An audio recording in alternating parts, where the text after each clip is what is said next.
Hello, welcome to another episode of The High Ground, powered by Premier Companies. Ryan, how are you doing today? Doing great. How are you? I'm doing awesome. Good. And we've got two guests in the podcast room this morning. And if you ever want... Neither are special. Yeah, the last guest was a real special guest. That was our CEO, so we had to sit a little straighter in our seats. I've got to go. Well, it's been fun. Yep, it's been fun. See you guys.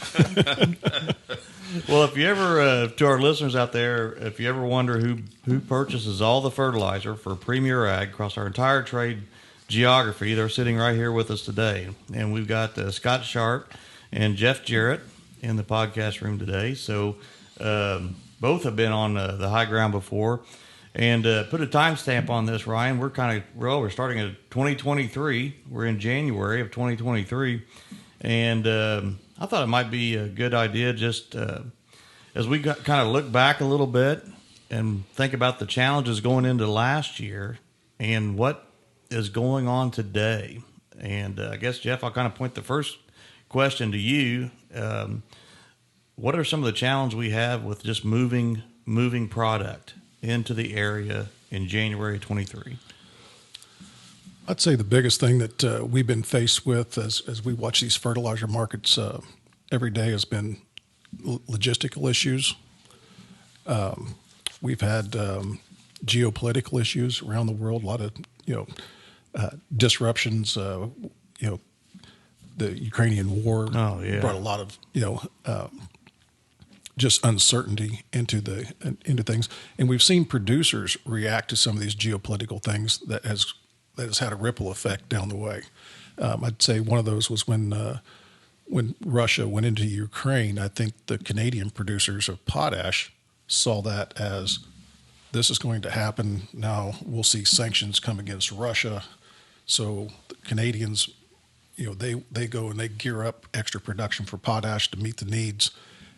But then no sanctions were brought against Russia, so then we see a glut of potash hit the market. So in those kind of things, just throw everything out of balance. So as Scott and I work every day and watch the fertilizer markets, we rely on certain fundamentals to help us, gauge buying decisions and pricing decisions. And then when you see these geopolitical things cause people to do things out of the ordinary, it just throws everything into a tailspin. And so now what you think you can rely on fundamentally doesn't happen, or we get more excess inventory here, or we get a shortage over here, and now we got to respond to it not only from a pricing standpoint but logistical issues as well. So one of those other logistical issues we had was the river. We had low water conditions on the Mississippi River that didn't bring barge traffic to a standstill, but it's about as close as we've been for a long time. So that was another issue that we've dealt with. So geopolitical and logistical issues. You explained to me at one time, or maybe it was Scott,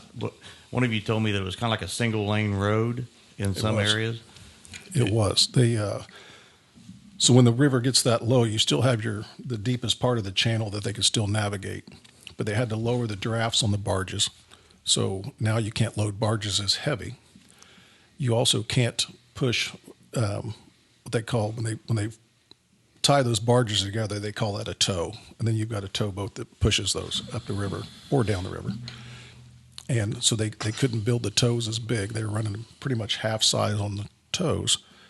Plus they were only able to navigate, and I can't remember if it was northbound during daytime hours and southbound during nighttime hours. So they basically had a one lane. It's like when you shut two lanes on an interstate. Wow. And so again, lots of backlogs. We saw a couple thousand barges get backlogged where they just couldn't move them. And the other thing that happens when that happens is that river gets narrow. You got no place to park them either. There's no off ramps, right? I mean, you're just so stuff's in the way. You have barges that are too heavy because they're loaded too much. So now you got to get a crane in there to offload it. Now you got to find a barge that's available to put that in, and it's a mess. And plus, it's probably not just fertilizer on the river, right? Everything. It's everything. Everything. Fuel, aggregates. Steel. Grain. They quit taking grain at one point in time. But there's consumer goods too. Absolutely. There's Louisville, Ford. They'll ship trucks and vehicles, cars via barge. Wow. So, cheapest form of transportation out there is by water. And I guess there's no way to knowing. We get a 1 inch rain, that's probably not going to fix it. It's going to take a lot of water to get that. Yeah, and the good news is we are starting to see the river improve. I talked to one of the barge lines yesterday just to kind of get an update because I thought you might bring this up today. The lower Mississippi. Because we don't script these. Usually we don't give you a lot of warning either. No, you don't. So... But you had ample time to prepare, it sounds like. Yeah, I mean, a day. Yeah, we had a day. Yeah, well, it was late afternoon yesterday. True, not a full day. Yeah, the email never sent. You know, Yeah, exactly. Right. Yeah, Exactly. We sent it via the river. Put it on a barge and mailed it to me. Perfect. But no, the lower Mississippi, which basically runs south of St. Louis all the way to New Orleans, that part of the river now is able to run maximum draft size and maximum tow size. So instead of pushing 15 barges, they can push 30. Now, north of St. Louis, which is what we call the upper Mississippi, that is still closed due to winter weather. It closes in October. It won't open back up until probably March, April timeframe, probably March. Just depends on the weather. So that's currently closed. And then you have the Illinois River and the Ohio River that are running with draft restrictions of 9 foot 6 inches. So that means the barge, and probably the best way to say that, if I get a potash barge in, a lot of the barges we get will draft around 9 foot, and there'll be about 1,500 tons, average size barge. I actually looked at a draft yesterday on a 1,621 barge, 21 ton barge, and it was drafted 9 foot 8 inches. So it would not be eligible to come up the Ohio. Wow, they watch it that close. Yes. Yeah. Because they'll get stuck. They get stuck, and that was some of the problems that we had on the Mississippi River going through the fall. Those barges were running aground, or the towboat would run aground. You need about 9 foot of water to run some of those big towboats. So they would run aground, and then everything stops until they can get in there, and they bring smaller tugboats in and have to start pulling them off, and you got to break the tow down. And it takes a while, just like a wreck on the interstate. Everything stops. So it goes back to the first thing you said. It's logistics. Yes. That's our challenge going into this year's logistics. Yes. And supply either being too much in one area or not enough in another. The fertilizer industry is like everything else. We struggled with urea markets last year. We saw this glut of imports come in late in the season. So you see, urea getting cheaper as we get into the big demand periods. We had so much urea come in that we really didn't realize that we had a glut of imports. So this year, to try to stabilize the markets and not see that volatility in price, we've seen less imports come in. But now the pendulum's almost swung too far, and now we're concerned with we don't have enough urea here. In the United States. In the United States, as we still have to import a fair amount of urea, probably 3 to 4 million tons every year. We're probably a couple million tons behind, Scott. I don't know if you've seen the number lately or not, but it's 1.5 to 2. Yeah, and so now we're in January. If you're going to bring it to this country, you need to get those boats loaded. Most of the time where they're coming from, they got 30 or 40 days of sailing time. So if you loaded one today, you're looking into February, maybe before it gets there. Then you take all the other logistical issues that you have, getting the thing in, find a stevedore, to has the capacity to unload it and get the barges down there, get it up the river. So, you loaded one today, you might see those barges by the end of March. Wow. And that's if everything went well. We've had some barges come up the river that normally take 10, 12 to, on the Henderson side, on the Cincinnati side, probably 20 days to get there. Right. In normal. They're taking 30, 40 days. So just all those little things keep adding up. And so it's just stuff that we have to be concerned with and watch and just make sure that when our customers come to us, we have product. I don't know that we've ever run out of product, or if we have, it's been for just a few hours. But we will move heaven and earth to make sure our customers have, product when the time comes. So, yeah, I tried to explain that to somebody. With the investments in storage that we have made, somebody asked me about supply and getting tight. And I was like, if we run out, everybody's going to be out. That's fact. And, that's right. Because I didn't know how better. But once you get the product in on a barge, you still got to truck away to the inland to our facilities. Right. So that's another challenge, is just the trucking component, probably. Certainly. Yeah. It's been a problem for a year now, so yes. I don't know how much better that's going to get either right now. On a bright spot, though, excuse me, we had a big fall. So let's talk about that just a little bit. I mean, as far as ahead of schedule, we had a dry fall. I mean, that was Certainly the craziest fall we've seen for a while. So how does that going to play into 2023? Well, I mean, that's the work that's done, right? So that's always positive, and probably a big one was lime. We were probably up 3x what we did last fall, and I mean, we were approaching 75,000 tons ag lime on the ground, which is good because that really throws a wrench into our spring to try to do that. And so, I mean, stuff that's been on the books for a while, it's off the books, and so that's probably going to be as much help as anything on versus the fertilizer. And I mean, but again, it just didn't rain, and it was pretty uneventful. I mean, when it's not going to rain, I mean, sort of let off the gas, not let off the gas, but You don't have to work on Sundays. yeah, I mean, you just sit there, and if you want to quit at 6 o'clock, you quit at 6 o'clock because you can go start at 7 o'clock tomorrow and nothing's going to happen, right? I mean, you're not going to run out of daylight and weather to get it done. So it was a pretty smooth fall. So when you say that was that's work that's done, did you see a lot of transition to more tons in the fall that would normally be spring tons? No, I don't think so. I think probably what we maybe saw was those Jan-Feb winter tons maybe got pushed forward more so than spring tons. Okay. At least that's my... I'd agree with that. Okay. All right. It just seems like, I know if you're a grower, one of the things that's front of mind is always just the pricing and when's the right time, and sometimes when prices move, you think that's a trend. It's more of an anomaly, and it seems like it's always better to have a bird in the hand, so to speak, and have your fertilizer on the ground with all these, you said geopolitical, right? With the global events and local transportation issues, having your fertilizer on the ground in the fall is not a bad thing. It is not, and that like Scott said, that is done. When we were in the fall, we were looking at those river conditions and wondering, will we be able to get product up the river? For fall. Well, we felt pretty good about our supply for fall, but when you start going into replenishing that, we have to go through the winter fill period and try to get everything back in so we can be ready for the spring season.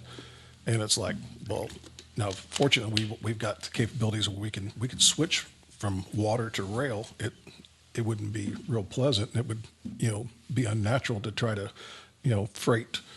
Have to load trucks up where we can take rail and haul to other plants and stuff. But we could do it if it came down to it, and that actually crossed our mind a couple times. And Wow. Wow. So that's but we got through it. We're starting to get some water. Barges are moving fairly decent, and so we're gonna be okay. But that was a concern. And boy, I'm glad we had the product in place. We could handle the extra acres we got this fall. Did we do a huge amount? I'd say it's up a little. Was it huge? No. I mean, Premier Ag's a big company. We can spread a lot of acres of fertilizer in a day, and we to put it. And you never run 100% with every machine all day, But we're maybe 2 or 3 days of a spring day ahead is what it amounts to. Wow. So, Yeah. Oh my when you put it gosh. Yeah. I like that perspective. I heard him say that one time, and I was like, well, that's We're all proud. That's not much. Yeah. I mean, we're up 20,000 acres and we spread 400. So, Yeah. yeah.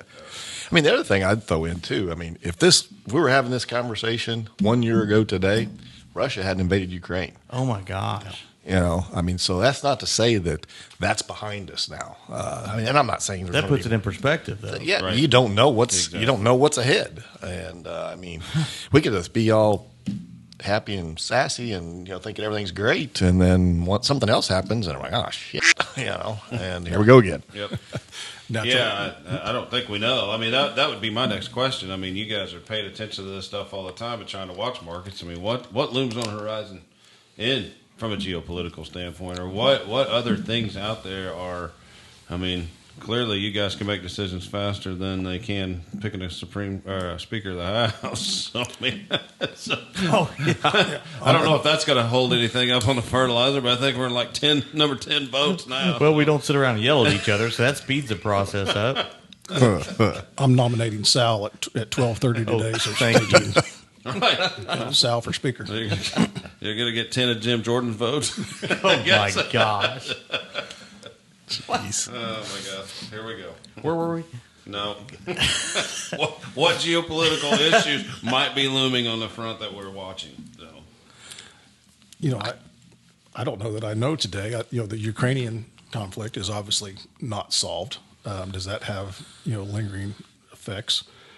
There's always talk about Russia. What they're spending to wage this war is what's that doing to their infrastructure? What about these oligarchs over there that own all these companies that produce this fertilizer? What's going to happen to them? Because Russia's a major potash exporter, correct? They're a huge potash exporter. They would be the largest potash exporter out there, followed by the Canadians. So it can have a huge impact if something gets derailed over there. I think if there was anything that would maybe throw a hiccup in it is, it's not geopolitical, but it's just the court of public opinion. I mean, there's companies that are saying we're not doing it. I mean, they're pulling their companies out of Russia, and so.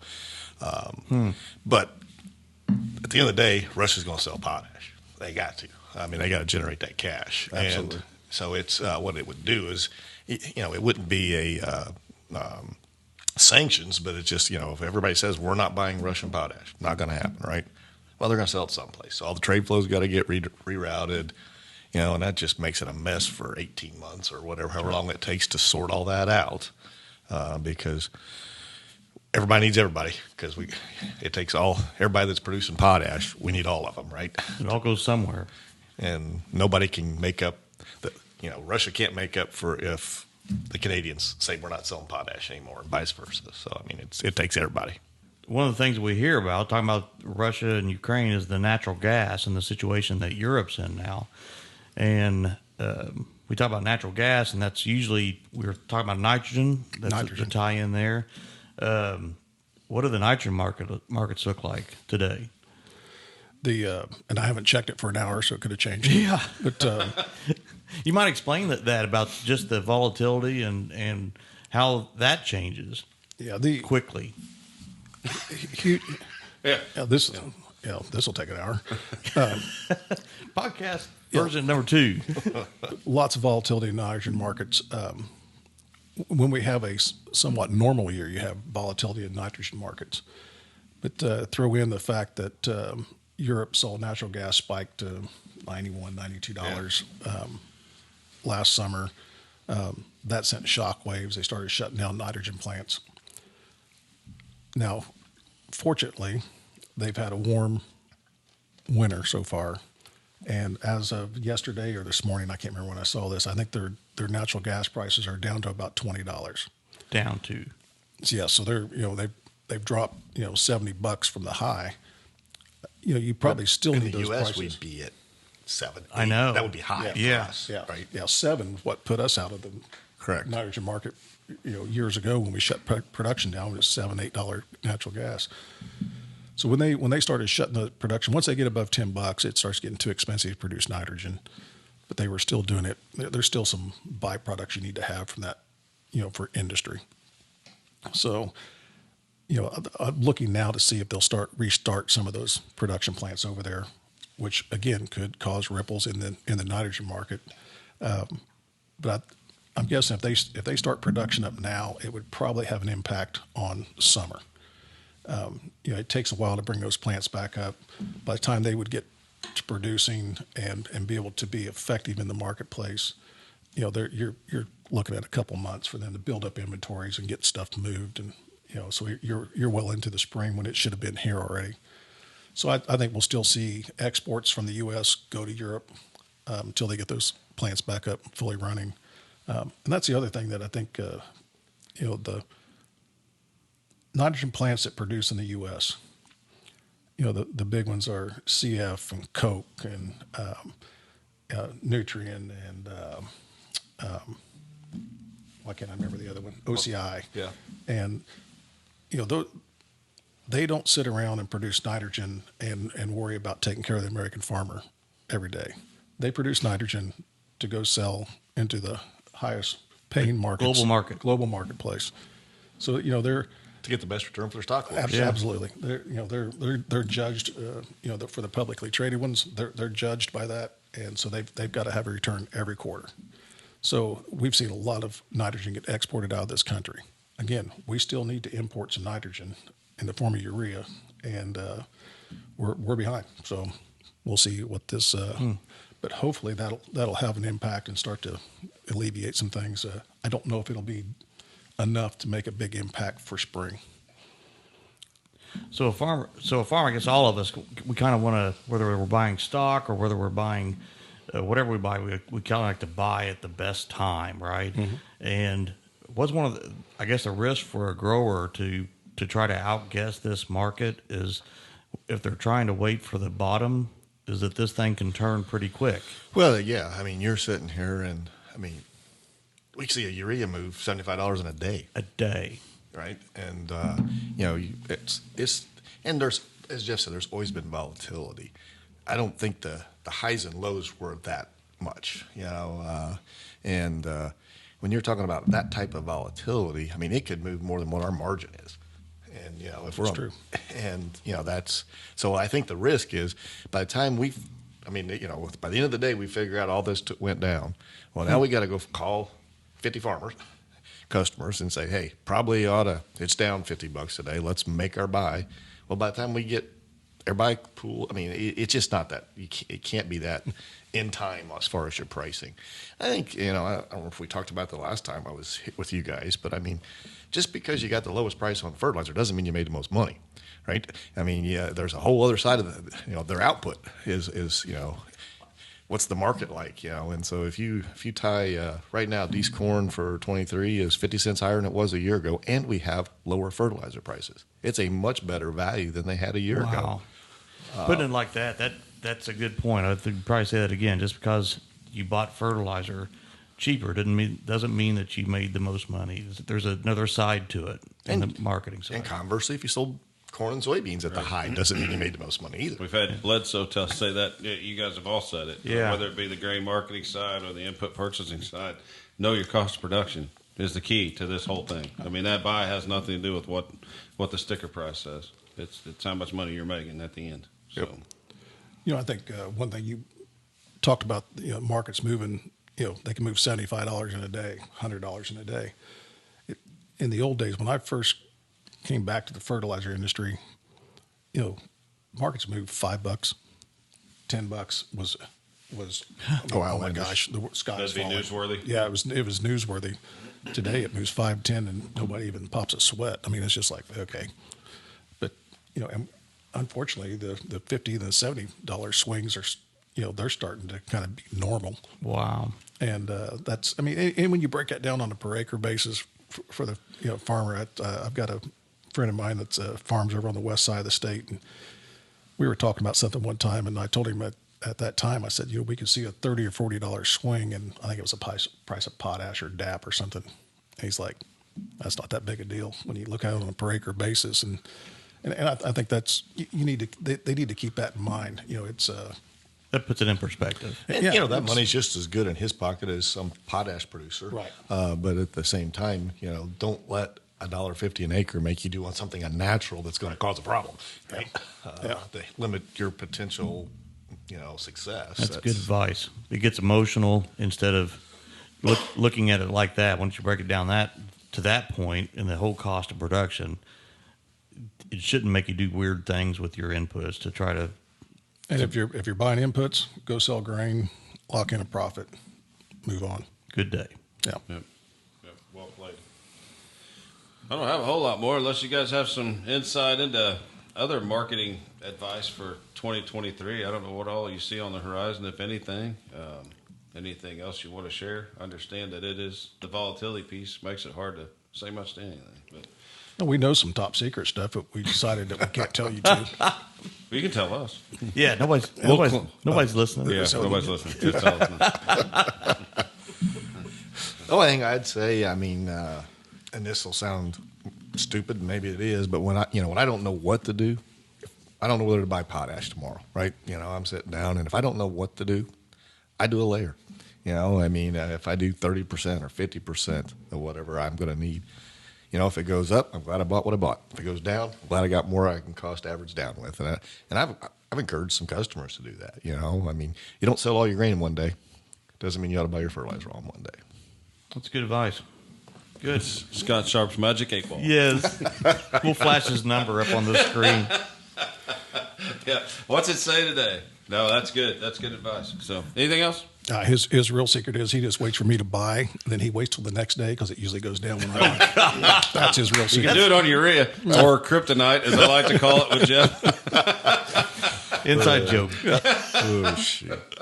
All right. Well, is that it? Yep. You guys Yep. good? Thanks, guys. All right, guys. Thank you very much for being here. This is another episode of the High Ground powered by Premier Companies, and we want to remind all our listeners to like and subscribe. Thanks. Have a great day. Thanks.